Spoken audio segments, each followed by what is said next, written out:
सभे। हाँ हम गायिका मनीषा राज तमाम भोजपुरिया समाज के हार्दिक हार्दिक अभिनंदन करते बने। अगर कोनो भी प्रकार का त्रुटि हो जाए या गलती हो जाए तो अपना घर के एक सदस्य, अपना घर के एक छोटी बहन बेटी समझकर क्षमा करो। वाह वाह। और सबसे बता दी कि आज हम आइल बनी फटाफट चैनल में राघवेंद्र सर के माध्यम से। लेकिन राजू बाबा हम तो जननी हाँ का कि दूसरा बारी हटे तो कहीं बढ़िया कलाकार आयल हुई हैं, कोनो बढ़िया कलाकार हुई हैं तो कुछ ज्ञान मिल जाई। खत्म बड़े आदमी जाला कहे खातिर कुछ ज्ञान पाए खातिर। हाँ जी। लेकिन हम न जनियो जाई नहीं से दू गोला डालक हटे। वाह वाह वाह। लेकिन बबुआ आज छाछ पधराइए गइल बाने। हां एबरा तो हरिए जे है तो मरिए। हरिया जाई है ना तो मरिए जाई है। परिचय होबे अच्छी तरह से। पहिल का बेर का ना ह कि छोड़ देले रहने। हां अभी आई तनी का ना भाई बजान के माध्यम से हमरा कुछ सेवा करे के मौका मिलल बा। हां जान जाई जे एगो बड़ा सुंदर बिरहा में गीत आइ रहलक ह। कैसे लइकवा लइकिया से कहता और कना भाव में कहता कि हमारा बुलटवा पर कहियो बैठ के हार सटावे कि ना। अरे जियो। लेकिन हमरा जस लइकी कहतिया का कहतिया कि बोल बोल रे संवर का रे करिया ठा चाहे बोल बोल रे पतर का हमारा से पटबे कि ना। बेहजी रहे अपने पर मत ले हो ना तू तो गोड़ बड़ा करिया थोड़ी करो। रब सवेरे सवेरे अगर मुंह देख लिया तो लोग के बहनिए खराब हो जाई। लेकिन नहीं लाइक के सहारे औरतिया अपना मर्दा के लगे फोन कैले बिया। औरतिया के मर्दा बेचारा परदेश में बाणे कहतिया कैसे रहिए बाजी बाजी कौना भाव में कि टूटा ही पलानी में तोरा से जवानी आई बकहिया।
फोन कैले बिया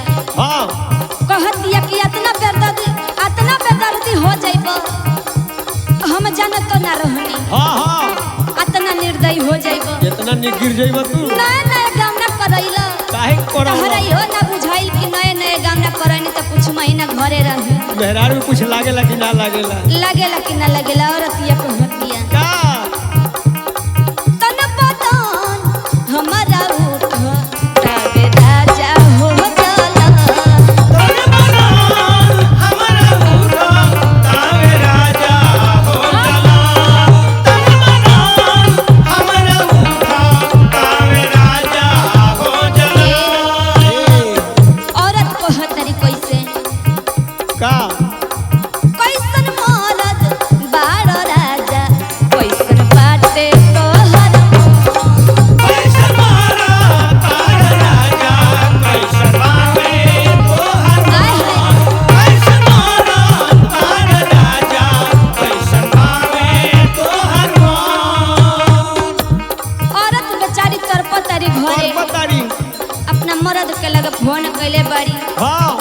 हर एक के पल के बात बताओ तारी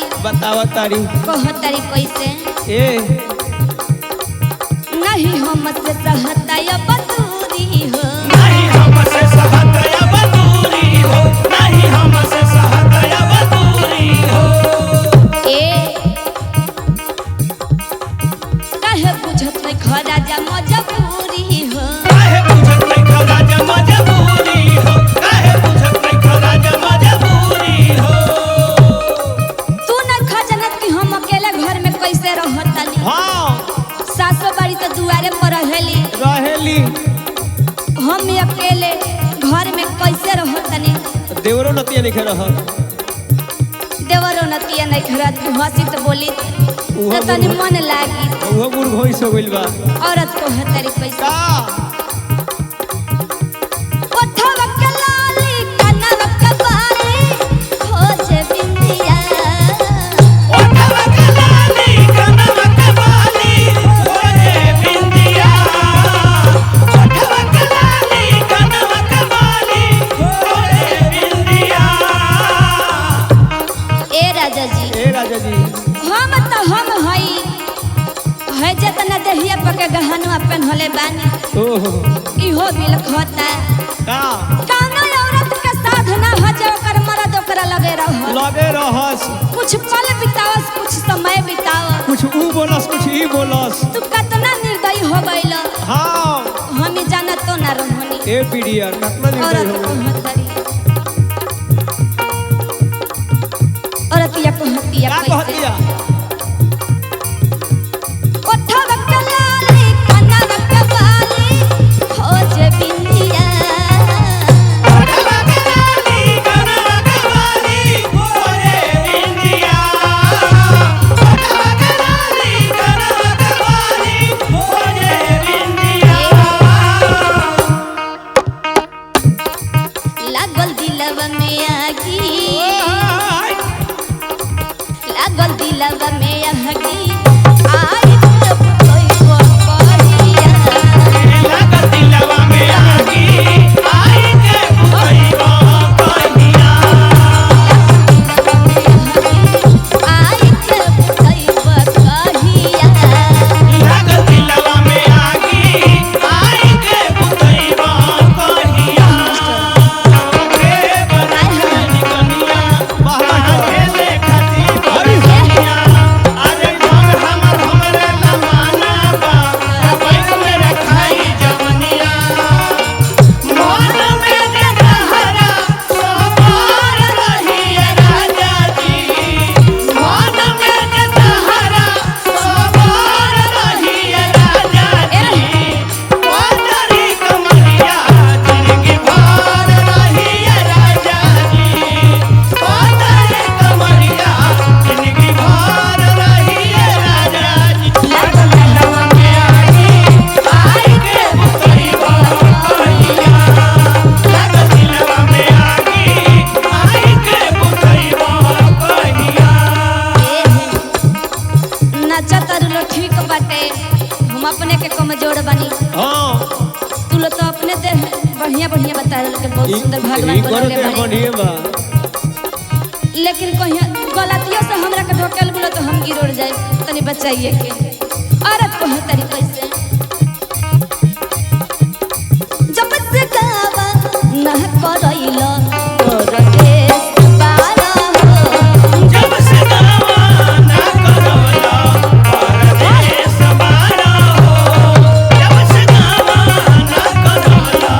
परदेश बारा हो जब से गावना करइलो परदेश बारा हो हां परदेश बारा हमरा ओकरा खातिर कोनो आपत्ति नहीं खे कौनो नहीं खे लेकिन ए राजा जी ए राजाऊ घरवा भेजो ले ना ये कहूं समझे बारा हो घरवा भेजा ले नय कहूं सन देश बारा हो घरवा भेजा ले नय कहूं सन देश बारा हो बोल कैसे संभारी जवनिया के बोल कैसे संभारी जवनिया के बोल कैसे संभारी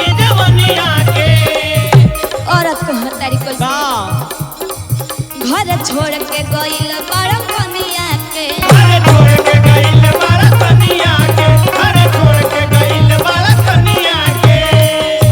लास्ट में औरत को तरीके का हर रूपे सारा मान से जाई के परदेश में समझइबा कहिया कहिया रूपे सारा मान के जाई के परदेश में हर समझइबा कहिया और का लागल दिलवा में आगी लागल दिलवा में आगी आई के भुतइबा कहिया लागल दिलवा में आगी आई के भुतइबा कहिया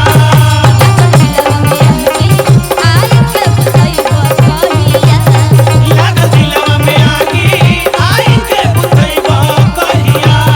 लागल दिलवा में आगी आई के भुतइबा कहिया व्यास जी